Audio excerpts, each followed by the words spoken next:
Franck Dorge, le directeur de cabinet, et puis les équipes de la communication, Anna Goutte-Noir et Dorothée Havet, un petit déjeuner presse. Petit déjeuner presse, ça permet effectivement d'échanger avec les journalistes présents sur un certain nombre de sujets qu'on a pu évoquer ensemble. Alors on a parlé vie chère.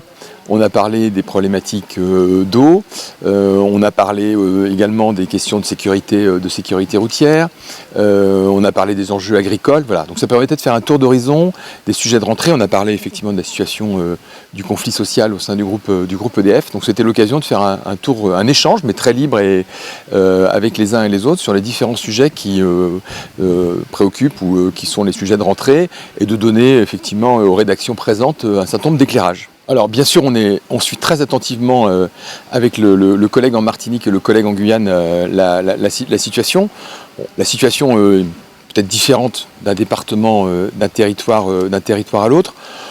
Aujourd'hui, ma position ici en Guadeloupe, c'est d'attendre d'avoir effectivement des avancées techniques précises pour pouvoir engager un dialogue qui soit un dialogue technique, constructif et opérationnel avec les uns et les autres. Je pense qu'on peut se lancer dans des discussions qui seront utiles. Je pense que c'est un peu prématuré. Bon, penser régler le problème de la vie chère en quelques réunions, et vous vous en doutez les uns et les autres, c'est pas aussi simple que ça. Ça a des impacts fiscaux, ça a des impacts économiques. Et voilà. Et donc se lancer dans une discussion, ce sera évidemment et sans doute tout à fait nécessaire avec les uns et les autres, mais il faudra le faire avec effectivement un certain nombre de déterminants, un certain nombre de données techniques qu'on est en train aujourd'hui de rassembler, y compris effectivement au niveau du ministère en charge des Outre-mer, avec lequel on travaille aussi en étroite collaboration. Voilà. Dès qu'on aura pu avoir ces avancées et y voir clair sur les différentes pistes qui sont aujourd'hui ouvertes, là ce sera beaucoup plus intéressant et beaucoup plus opérationnel d'ouvrir un échange et d'ouvrir un débat ici en Guadeloupe. Alors, sur les sujets d'eau, vous l'avez compris, on a eu quelques inquiétudes la semaine dernière, mais qui sont en passe d'être réglées, voire qui sont réglées, sur la tenue de la comptabilité au sein du syndicat des eaux. Voilà. C'était une alerte de ma part, parce que vous savez que le préfet effectivement a des responsabilités en matière de contrôle budgétaire et de contrôle des comptes. Donc le préfet ne peut pas ignorer ces difficultés. J'ai donc réagi. Et l'alerte effectivement qui a été envoyée au syndicat, c'est une alerte, parce que le désordre comptable est quand même manifeste. L'alerte a été entendue, donc aujourd'hui on a un travail très important qui est conduit par les équipes du président Francisque avec son directeur général délégué pour remettre les choses en ordre. Voilà, donc c'est le cas, donc je suis pas inquiet, mais on suit les choses très attentivement, ne serait-ce que parce que c'est une responsabilité du préfet de s'assurer que la comptabilité des collectivités, le SMGAG est un syndicat de collectivités, que la comptabilité des collectivités est bien tenue.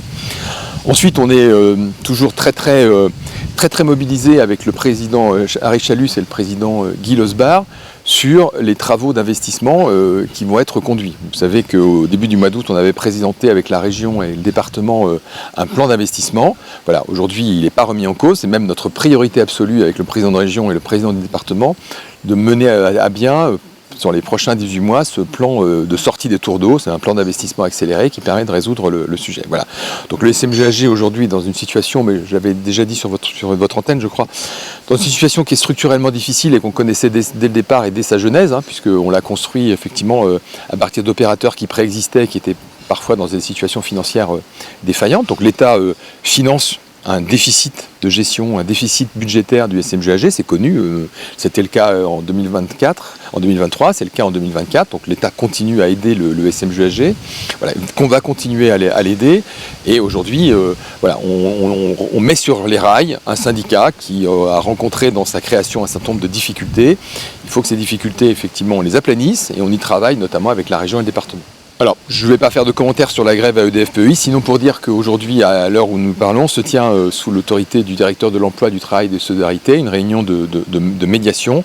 Je fais confiance aux parties prenantes et aux gens qui sont autour de la table, grâce à la médiation de Ludovic de Gaillande, le DETS, effectivement, pour que les questions qui restent à régler soit réglé rapidement. On est sur des sujets, à mon sens, d'ordre technique.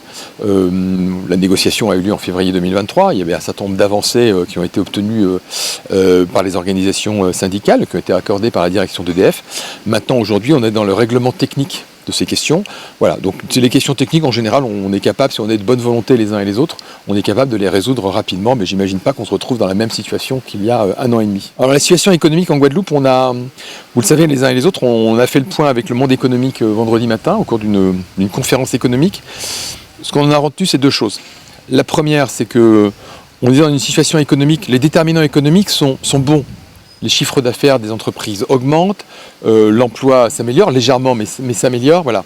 Après, il faut rester prudent parce qu'on est toujours, dans le contexte actuel, dans des possibles retournements de situation dans certains secteurs. Je crois qu'il y a eu certaines inquiétudes, notamment, qui sont exprimées sur le bâtiment. Mais aujourd'hui, la situation économique est une situation qui est rassurante.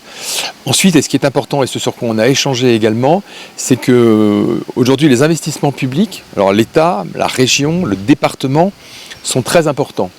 C'est près de 500 millions d'euros par an qui sont engagés par la puissance publique au sens large, en tous les cas les 2 collectivités majeures et l'État, pour soutenir l'investissement et donc l'économie en Guadeloupe. Voilà. Donc, parfois on dit qu'il faut mettre plus d'argent sur les territoires d'outre-mer, etc. Aujourd'hui il y en a beaucoup et tout le monde s'emploie effectivement.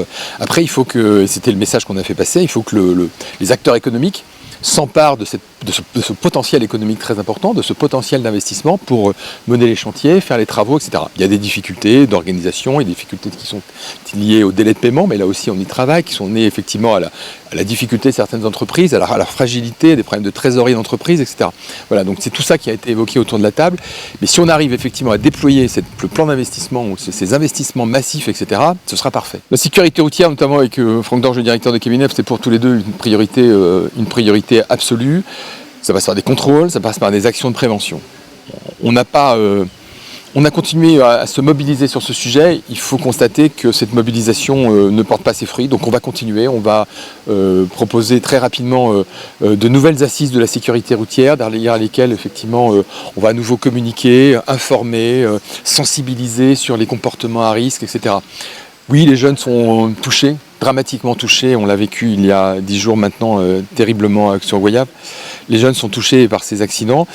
Il faut les former, il faut les informer, il faut passer par des médias ou des modèles de communication qui les touchent et qui permettent effectivement une plus grande sensibilisation. C'est beaucoup de comportements à risque, c'est des conduites sans ceinture de sécurité, c'est des dépassements sans aucune visibilité. Voilà, donc il faut qu'on retrouve tous effectivement de la prudence, de la sécurité, de la sérénité sur la route. Ce sont chaque conducteur et acteur de la sécurité routière. Voilà, il faut qu'on ait une véritable prise de conscience. On ne peut pas se satisfaire. Les radars contribuent. Entre autres, le radar, c'est pas la panacée. Les radars contribuent entre autres effectivement à la sécurité routière. Voilà, c'est un aspect effectivement, c'est à la fois un aspect de contrôle, c'est un signal au conducteur en disant attention, je lève le pied. Voilà, donc le radar y contribue. C'est pas la seule effectivement solution. S'il suffisait de mettre des radars pour régler les problèmes de sécurité routière, ça se saurait, mais ça y contribue de façon importante. Donc on redéploie effectivement des radars à partir de cette semaine.